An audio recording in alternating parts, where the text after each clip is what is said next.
자신의 한평생을 자수성가를 위한 도전들로 채운 이 남자, 그의 매주 수익 8천만 원은 이 4가지 방법으로 만들어졌습니다.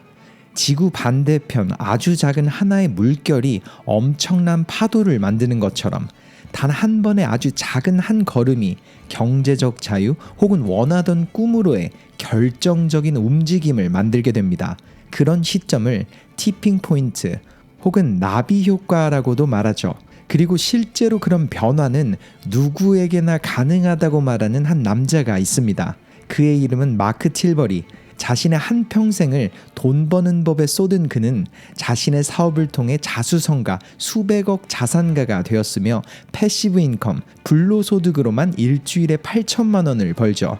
또한 현재 트렌드에 맞는 사업 모델을 직접 실행하며 누구나 자산가가 될 수 있다는 걸 증명하고 있습니다. 이번 영상에선 짧은 마크의 스토리를 공유하며 자신의 채널과 다양한 팟캐스트에서 말한 가난을 벗어나 경제적 자유로의 티핑 포인트를 만드는 부에 대한 인사이트를 함께 나눠보려고 합니다. 지금과는 많이 달랐던 시대에 태어난 마크. 그는 자신의 학창 시절을 이렇게 회상합니다. 학교는 저와 맞지 않다는 걸 느꼈어요. 전혀 즐겁지 않고 오히려 시간 낭비를 하는 것 같았죠. 심지어 선생님은 저에게 희망이 없는 아이라고 말했습니다. 그렇게 그의 나이 16살, 마크는 학교를 그만두고 자신을 무시한 선생님이 틀렸다는 것을 증명하기 위해 자신이 원하는 도전을 시작하게 됩니다. 배운 게 없던 저는 몸을 쓰고 또 제 시간을 돈과 바꿔가며 나아갔습니다. 실제로 그는 이때부터 안 해본 사업이 없었다고 합니다. 가구를 조립하는 직업에서부터 생선을 팔고 또 중고차를 팔기도 했어요. 그러다 우연한 기회에 자신이 관심이 있던 조립 장난감 사업에 뛰어들었고 수많은 우여곡절 끝 자신의 기업을 만들게 됩니다. 그리고 거기서 멈추지 않은 그는 온라인 이커머스 스토어를 통해 티셔츠, 공책 등을 팔기도 하고 주식과 부동산, 에어비앤비 등 다양한 도전을 하며 현 시대 부를 얻는 방법이 나이에 상관없이 누구에게나 열려있다는 사실을 증명하고 있습니다. 이렇게 한 평생을 멈추지 않고 직장, 사업, 그리고 부업 등으로 채워간 그는 딱 4가지 아주 작은 변화가 부를 끌어오는 티핑 포인트를 만든다고 말합니다. 그 첫 번째 레슨, 충분한 현금을 가지고 다녀라. 마크는 말합니다. 이 부분은 제가 아는 수많은 부자들의 공통점입니다. 자수성가 천만장자 패트릭 벳 데이비드도 과거 자신의 멘토가 그에게 해준 첫 번째 조언이 이거라더군요. $1,000의 현금을 지갑에 가지고 다녀라. 이 간단한 습관은 돈에 대한 선입견을 바꿉니다. 자신이 투자를 할 때 그리고 사업을 할 때 돈을 생각하는 액수가 바뀌게 되거든요. 워렌 버핏도 항상 $400 이상의 현금을 가지고 다닌다고 합니다. 지갑에 현금을 가지고 다님으로써 우리의 자산이 디지털 세상에만 있는 게 아니라는 사실과 또 심적인 안정감을 가져다 준다고 말하기도 했죠. 마크는 자신의 아들과의 일화도 이렇게 이야기했어요. 제 아들이 영상 제작 사업을 한다고 했을 때 저는 이렇게 물었습니다. 고객들에게 가격은 얼마나 청구할 생각이니? 아들은 이렇게 대답했죠. 하루에 $100를 청구할 생각이에요. 그런 아들의 대답에 저는 웃음을 터뜨리고 말았습니다. 시작하는 아들에게 너무 미안하기도 했지만 제가 웃음이 터진 이유는 아들이 가격을 정한 기준치가 자신이 쓰는 돈에 부합하는 기준이었기 때문이었어요. 진짜 사업가들 그리고 앞으로 만나게 될 고객들과 전혀 다른 그런 가격이었기 때문이죠. 저는 아들에게 최소 $200는 청구하라고 조언했습니다. 마크의 아들은 그의 대답을 듣고 너무도 놀랬다고 합니다. 하지만 그렇게 가격을 정하고 나아갔고 5년이라는 시간이 지난 지금 마크의 아들은 1회 컨설팅 비용으로만 무려 $5,000를 청구하는 능력을 가지게 되었죠. 물론 너무나 당연한 이야기지만 마크는 가져가는 돈보다 고객에게 더 큰 가치를 주는 건 당연하다고 덧붙였습니다. 마크의 두 번째 레슨, 돈은 모으는 게 아니다. 그는 말합니다. 물론 돈을 모으지 말라는 이 말이 반직관적으로 들릴 수도 있을 겁니다. 이 부분을 쉽게 설명하자면 지금 이 시대의 돈은 환상에 가까워요. 사회가 만든 시스템 안에 사람들을 가두고 또 통제하기 위해 사용하는 통화일 뿐이니까요. 더 이상 돈은 금을 보증해주지도 않고 인쇄가 된 종이에 불과합니다. 즉 모두가 믿기로 한 사회적 약속 안에서의 종이가 돈이죠. 그리고 이런 돈을 은행에 예치하면 어떻게 될까요? 사람들은 저축을 좋은 것처럼 알고 있지만 이건 기득권이 만든 환상에 불과합니다. 은행은 예치된 자금 10%를 지급 준비금으로 남겨두고 나머지 90%를 남에게 대출해 줄 수 있죠. 그리고 그 대출금을 받은 고객이 다시 돈을 예치했다면 또 그 예치금의 10%를 남겨두고 대출을 해줄 수 있습니다. 그렇게 이어지는 사이클은 존재하지도 않는 현금의 10배에 가까운 화폐를 만들게 되죠. 그리고 내가 예치한 돈은 인플레이션을 빌미로 매년마다 그 가치는 떨어집니다. 이런 이유로 저축은 나를 위한 선택이 아니라 내 돈을 운용하게 되는 누군가를 위한 선택이라는 말이에요. 저축해서 부자가 되는 길은 환상입니다.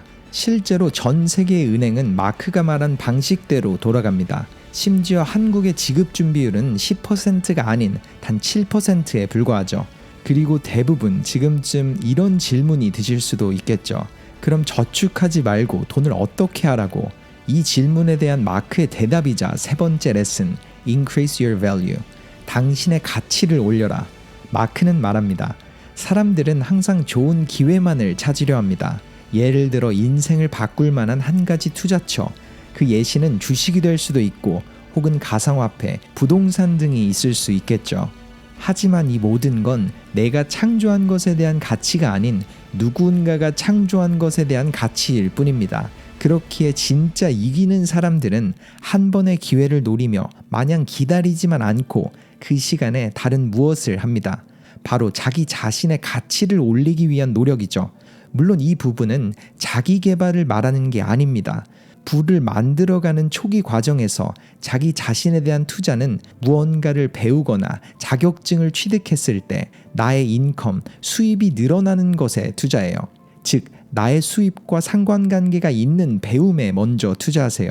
제가 과거로 돌아간다면 무언가를 배우면서 나의 수입을 올리고 가치를 높여가는 이 순환을 가능하면 많이, 최대한 빠르게 반복할 겁니다. 그게 제가 부를 이룬 방법이기도 하고요. 물론 마크는 이 한 가지 방법만을 말하진 않았습니다. 주식, 부동산 등 다양한 투자처도 좋은 선택이라고 했죠. 하지만 완전히 이해하기 전에는 투자하지 말라고 조언합니다. 수많은 컨텐츠와 멘토들의 조언이 난무하는 현 시대, 사람들은 내가 번 돈의 투자처를 이해하려 하지 않고 언제 업로드된지도 모르는 10분짜리 영상만을 보고 그렇게 투자처를 정하곤 합니다. 단순히 그들의 말만 듣고 힘들게 번 돈을 투자하지 마세요. 여러분이 영상을 통해 찾게 되는 것은 투자처가 아니라 공부할 분야를 찾게 되는 겁니다. 즉, 내가 돈을 투자하는 곳이 어딘지에 이해가 필요해요. 그러니 이 사실을 꼭 기억하세요. 이해하지 못하는 투자는 도박과 다름없습니다. 또한 이렇게 투자처를 찾고 자산을 불리는 것에는 오랜 시간이 걸리기에 한 가지만 할 필요는 없다고 했죠. 그리고 그 답으로 제시한 것은 build asset, 자산을 키워라. 이 부분을 설명하기 위해 마크는 한 예시를 듭니다. 존이라는 사람과 알렉스라는 사람이 있습니다. 두 친구의 꿈은 단 하나, 경제적 자유. 하지만 그 둘은 전혀 다른 방향으로 나아가죠. 존은 주식시장을 이용해서 부자가 되려 하고 알렉스는 그 시간을 이용해서 주식이 아닌 자신만의 상품, 서비스를 만들기 위해 투자를 해요. 그래서 존은 큰 기업들과 인덱스 펀드 등을 구매하며 자산을 모아갔고 알렉스는 그와 반대로 상품에 대한 마케팅 그리고 더 나은 제품을 위한 투자를 이어갔죠. 그렇게 몇 년이 지나고 나서 존과 알렉스에겐 유의미한 차이가 있었습니다. 존의 경우는 그의 주식 수익과 배당금이 생활비를 충당하기까지는 아직 많은 시간이 남았지만 알렉스는 자신이 만들어온 상품이 유명세를 얻어가며 매달 엄청난 수익을 만들어내고 있었죠. 여기서 한 가지 질문을 할게요. 여러분은 둘 중 어떤 길로 나아가고 있나요? 하지만 중요한 부분은 단 한 가지 길만 갈 필요가 없다는 겁니다. 존의 투자 방식은 내가 진행하는 것이 아닌 누군가에 의해 만들어진 자산이기에 남는 시간을 이용해서 나만의 자산을 만들어 가세요. 그렇게 자산을 늘려갈 때 부의 확률은 기하급수적으로 커질 겁니다. 앞서 말한 은행의 예시처럼 자산을 얻고 이용하는 사람에게 부가 쏟아집니다. 은행은 예치된 누군가의 자산을 이용해서 더 큰 수익을 남기기 위해 대출을 해주고, 또 주식시장도 마찬가지로 투자자들의 자산을 모아 더 큰 수익을 만들기 위해 상품, 서비스를 만들죠. 그렇기에 잊지 말아야 할 것은 나의 자산이 항상 누군가에 의해 움직이는 것보다 바로 내가 자산을 움직일 수 있는 힘을 키워나가야 한다는 것. 그리고 그는 워크라이프 밸런스를 버리고 위험 앞 도전하는 것에 대한 두려움을 없애라며 마지막으로 이런 조언을 남겼습니다.